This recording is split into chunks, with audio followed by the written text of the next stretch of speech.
My name is Steve Smits. I'm one of the owners here at Double S Dairy in Marquezan, Wisconsin. My name is Butch Gunther, a herdsman for Double S Dairy. I've been working at this farm for a little more than 25 years. We milk approximately 1,500 cows 3 times a day. We maintain all of our own crop production for the feed for the animals. We raise alfalfa, corn for silage. At Double S, we try to keep cows happy and healthy. One of the things that we think is sustainable about it is that we use composted manure solids for bedding, so we try to keep the cows comfortable with recycled manure, basically. So one of the things that we're utilizing here, each cow has a bracelet on her leg, and that bracelet has a number in it with a computer chip, and that computer chip has 3 or 4 different stations around the farm that is constantly pulling the activity number off it. So what it basically is a pedometer, and it's counting steps from each of these cows and establishing norms, and watching for activity increases and that sort of thing. But not only that, information on her leg is useful in the parlor. So every time she goes in the parlor, it picks up her identification number, and then she is read on the computer. All her input from milk components and production is tagged with that number and goes to the computer, so we can track all of her information that way. This is a feed center that was built 2 years ago. So what we do is we take all of our feeds from the bunkers, the pile in here, and then there's a series of 8 bins on the east side of this building where the augers come through the wall and can directly load right into the mixer.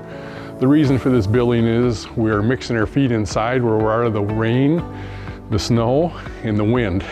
And the reason for it is to reduce your feed shrink. And what we do in here is we take all the ingredients in here, we mix it together inside a mixer, and then we mix it up, and it's like making a salad. So each of the cows has its own diet. We put everything inside the mixer, mix it up, and feed it out to the cows. We've very much reduced our feed shrink.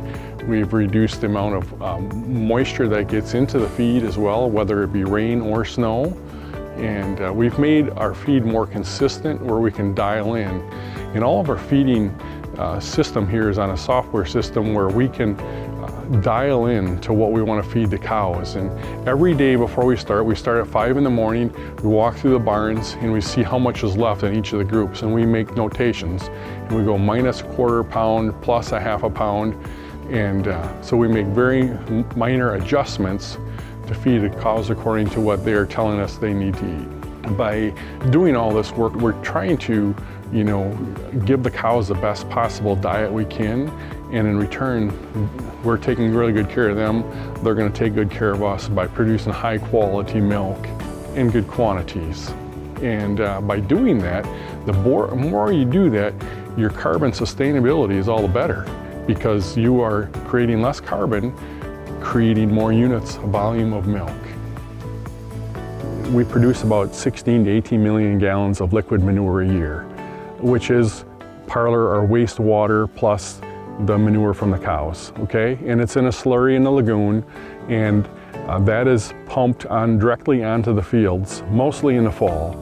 And it starts back at the manure lagoon, which is about 500 feet that way, and it comes up underneath the road, comes up here. Is what we do here is we put on another booster pump to keep the stuff traveling.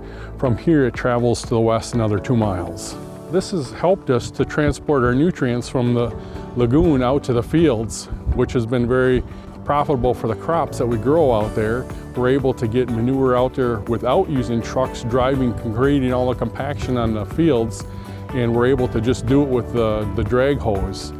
We want to be good neighbors, and it's taken off approximately 1,500 to 2,000 truckloads of manure that normally would have to go to the west in a truck every year, and is not going in a truck anymore. It all goes through this pipeline. So this pipe goes 2.2 miles, and then we can hook a lay flat hose onto it and go another 5 miles. And we don't want to over apply. Everything is with a flow rate meter, so we know exactly how many acres are put on. It's just one tractor with a vertical tillage tool that's applying this manure, and so there's not much for compaction going on, and it's very, very valuable for the next year's growing crop. And we've seen on those fields where we put it, we have a definite impact on yield the following year.